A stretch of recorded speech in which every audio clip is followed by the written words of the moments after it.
Okay, let's get into the books that I got from Amazon. I already have a box here that I opened by accident because I was trying to open it for the video. But anyways, I thought something else. I had ordered something else besides books and it was in the, I thought it was in the package, but it wasn't. But anyways, so I got Love and Other Words by Christina Lauren. And this book has been all over TikTok, YouTube, everywhere, Instagram. And so I really wanted to read this story. It sounds like, well, yeah, it sounds like a second chance romance. Like they knew each other when they were kids and then they meet up later. And yeah, it sounds like everybody loves the male main character in this book. So I'm excited to see what the hype is about. And a lot of people have said, you know, would they recommend this book to others? And they say yes. So I'm excited to read it. All right. Next, we have Just the Nicest Couple by Mary Kubica. I'm not sure if that's how you pronounce it, but I actually saw this originally in Target and I was going to pick it up but decided against it. And this is about a couple. They have a fight and then the husband leaves and he goes missing, and the couple next door, I believe they know what happened or they were the last ones to see him or something like that. So yeah, that is the plot of this book and I'm very, very interested to read this. All right, next we have The Coworker by Frida McFadden. And I haven't heard too much about The Coworker, but I did hear somebody say that this book was interesting. I have read The Housemaid and The Housemaid's Secret, and I actually just downloaded Never Lie, so I'm going to read that one as well.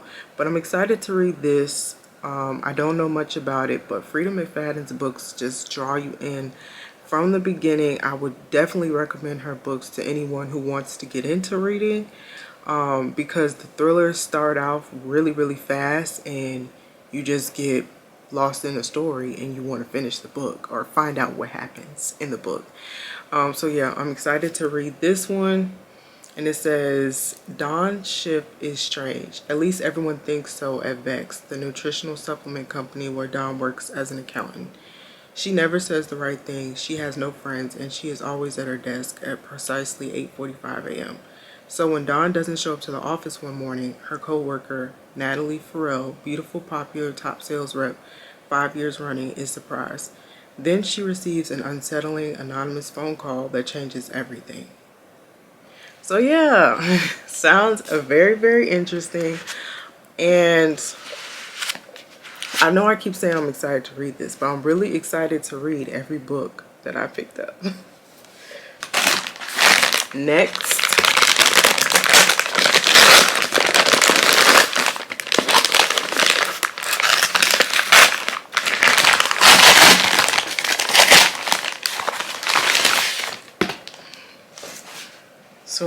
we have Beach Read by Emily Henry. And I got this because, not because I was going to read it at the beach, but the storyline sounded interesting and I was either going to get this one or Book Lovers, but I decided to get this one.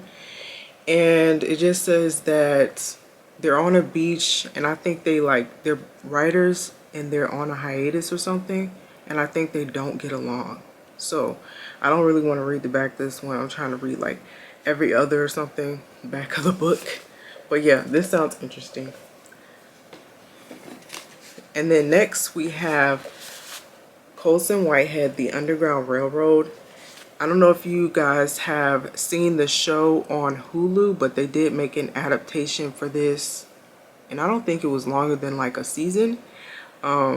I did start watching the adaptation, but I decided that I wanted to read the book because I felt like it would make more sense in book form. I believe this was also a part of, oh wow, it's the winner of the Pulitzer Prize. I did not know that.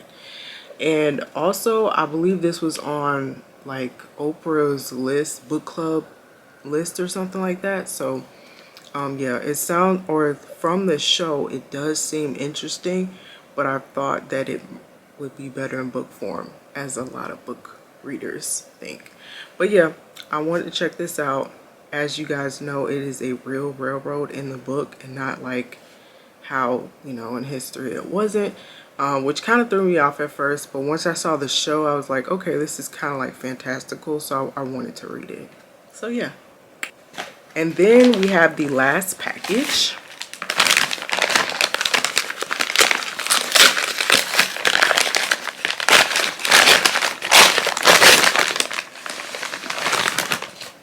Alright, so the first thing we have is the Great Gatsby. Wow, this is bigger than I thought it would be. And the print is small. But I was excited to get this book because actually my brother was like talking about, he's substitute teacher right now, and he was talking about how the kids were watching this. And he asked me if I had read it, and I said, I don't think that I did. I'm sure that I've seen the movie at one point, the 2013 version. And I was going to get it at Books A Million, but decided not to. But anyways, I got this, and so I am interested to read it, even though I already know the story. Yeah, I feel like it's good to have, you know, some classic literature. Next, I have One Last Job, and this is a series. I did read the first book in the series. It's called 1 Week in Paradise, and that was very, very cute. It was a very cute, fluffy read, and it was about a influencer who got gifted a 1 week long trip in Jamaica, and she goes with her brother's best friend. Yes, her brother's best friend. That one was really, really cute. So this is about her friend, as you can see up at the top here, and her name is Amber. And Amber is working with a client. I think it is a enemies to lovers story, pretty much. She's working with the client, this guy that we see down here, and he's getting on her nerves. So yeah, we're gonna see what happens in One Last Job. This one is significantly thicker than the other one. The other one, 1 Week in Paradise, was pretty thin. It was not over 300 pages. I would definitely recommend that one to someone. It was a great read, so I hope I enjoy this one as well. And then we have the Talk of the Town, Magnolia Parks by Jessa Hastings. I've heard a lot of mixed reviews about these books, this series in general, but I definitely wanted to see what the fuss was about. I think a lot of people say it's like Gossip Girl. I love Gossip Girl. I did not finish the series though. I probably watched up until maybe season 3, but I did like Gossip Girl, and I think somebody else said that it was comparable to One Tree Hill as well. Never watched One Tree Hill, but I like Gossip Girl, so I was like, maybe I'll be interested in this. And they are British, I believe, so this will be interesting. I never really been into anything like British literature wise or anything else, so I'm excited to see what they get up to in this book. And then the last book, you guys, is Daisy Hates. I went ahead and got 2 books in the series. I think that'll be my rule from now on, to just get either one or just the 2 books from a series, depending on how long the series is, and see if I like it first. But people were saying, you know, good things about Magnolia Parks, which is book 1, so I was like, let me just get book 2 just in case I read it, love it, and want to start on the second book. So I am excited to jump into these. So yeah, that is all the books that I got recently. I also ordered a Kindle recently, and I have a cover, stickers, all that, so I want to have a little video of me decorating my Kindle. But I hope you guys enjoyed this video, and I'll see you guys in the next one. Bye guys.